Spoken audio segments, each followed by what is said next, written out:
일본 전범 국가로 낙인이 찍혔지만 군대를 보유한 보통 국가가 목표이며 오래전부터 핵무장에 필요한 모든 기술과 절차들을 간접적인 방법으로 위장해 대부분 확보했으며 한국은 북한에 대한 경계와 대비에도 철저히 해야 되겠지만 일본인들의 치밀함과 민족성을 한국은 항상 경계해야 할 것입니다. 반갑습니다. 구독자분들과 함께 성장하는 유튜브 밀리터리 채널 생활탐구입니다.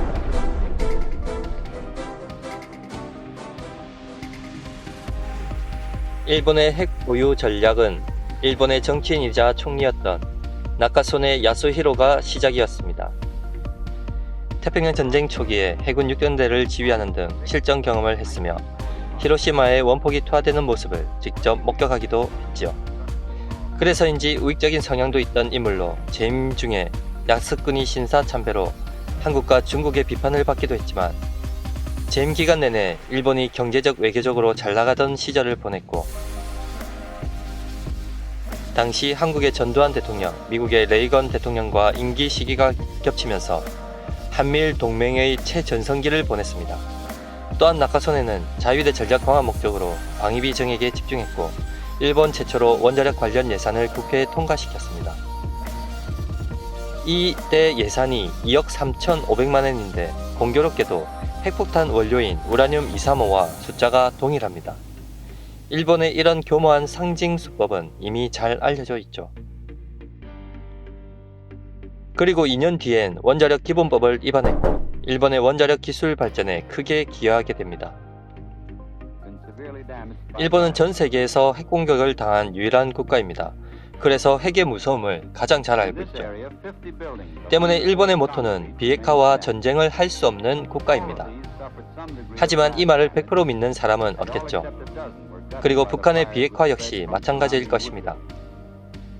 특히 일본은 핵으로 망했기 때문에 핵에 대한 필요성을 세계 어느 나라보다 절실히 느끼고 있습니다.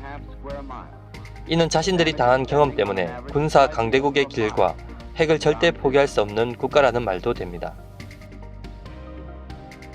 절대 겉으로는 드러내지 않고 지금까지 치열하게 핵을 준비하고 그와 관련된 기술들을 개발해 왔습니다. 일본은 이미 핵기술을 보유했고 위성 로켓 기술, 플루토늄, 고체 연료 기술 등을 확보하고 있는데 이 기초를 만든 정치인도 나카소네 야스히로입니다. 1967년 사토 에이사쿠 총리는 일본은 핵무기를 절대로 제조하거나 보유하거나 도입하지 않겠다는 비핵 3원칙을 선언하고 노벨 평화상까지 받았습니다. 여기까지는 좋았는데 2년 뒤인 1969년 놀라운 사실이 밝혀집니다. 일본이 비밀리에 서독에 핵무기 공동 개발을 제안한 사실이 드러났습니다.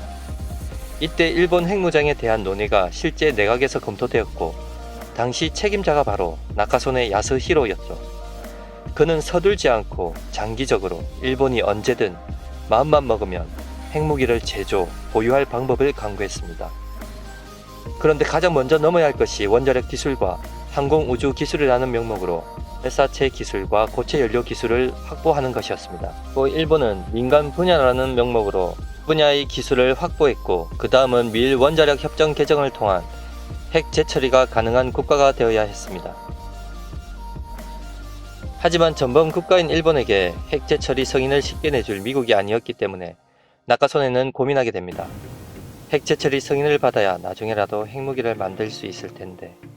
그리고 1980년대 레이건 행정부의 레이거노믹스 경제정책으로 미국은 대규모 재정 적자를 기록하게 됩니다.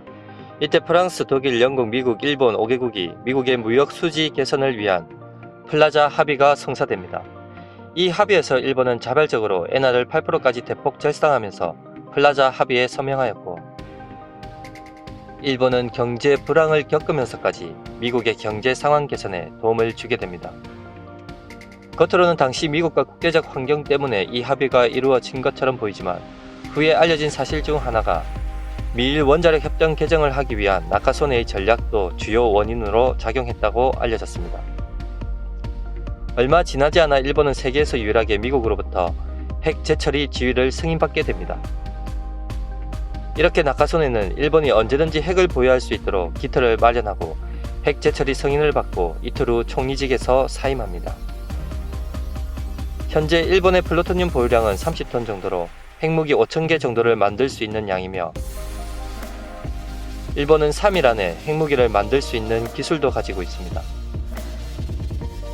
또한 민간 위성으로 둔갑해 로켓 기술은 물론이고 고체 연료로 ICBM 기술을 확보한 지도 오래되었습니다. 최근에는 우주에 있는 광물을 갖고 온다는 명분으로 대기권 재진입 실험도 성공하였고 마음만 먹으면 핵잠 확보가 가능하도록 함정용 소형 원자로를 개발해 지난 1년간 원자력을 이용한 항해 시험도 마쳤습니다. 여기에 더해 소형 원자로의 수중 가동 실험도 최근에 끝냈죠. 더구나 일본의 재래식 잠수함은 4,000톤이 넘을 정도로 거대하며 이 정도면 일본이 결심만 한다면 핵잠 확보는 가능할 것입니다. 미국은 일본을 아시아에서 유일하게 중국을 견제할 수 있는 국가로 인정하는 듯 합니다.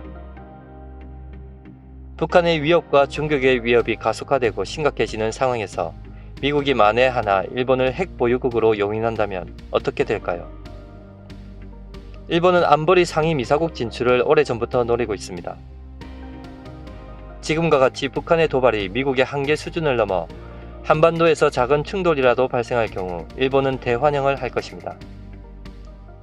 한반도 충돌을 이유로 일본이 미국과 기존의 상임이사국들도 인정할 만한 역할을 해낸다면 말이죠. 미국, 영국, 러시아, 프랑스, 중국 다음으로 상임이사국에 진출할 가능성이 일본은 더욱 높아지게 됩니다. 일본이 자유대가 아닌 군대를 보유한 보통 국가가 되면 그들은 장래에는 핵을 보유한 상임이사국이 된다는 뜻이죠. 하지만 일본은 우방국입니다. 수출 규제 관련 내용과 지소미아 연기 이후 일본 정부가 자국 내에서 보여준 행태는 여러분도 잘 알고 계시죠. 아시아에서 중국의 군사 증강과 경제적 부상, 북한의 위협과 도발은 일본의 이런 야망을 언젠가는 현실로 만들 것입니다. 국제 원자력 기구 등에서 일본의 저력과 위치는 확고부동하며 핵무기 개발과 보유에 대한 국제적 공인을 받을 수 있는 국가도 현재 영순위 국가로 일본이 선택됩니다.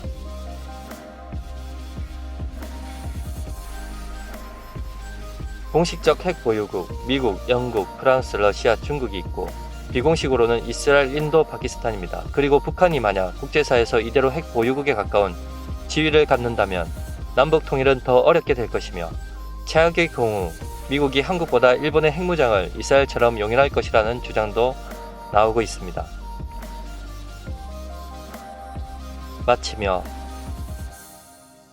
지금 한국은 좌우로 나뉘어 싸울 때가 국가가 살아남기 위해 미래의 모든 위협에 대비해야 할 때입니다. 시청해주셔서 감사합니다. 구독과 좋아요는 기쁨입니다.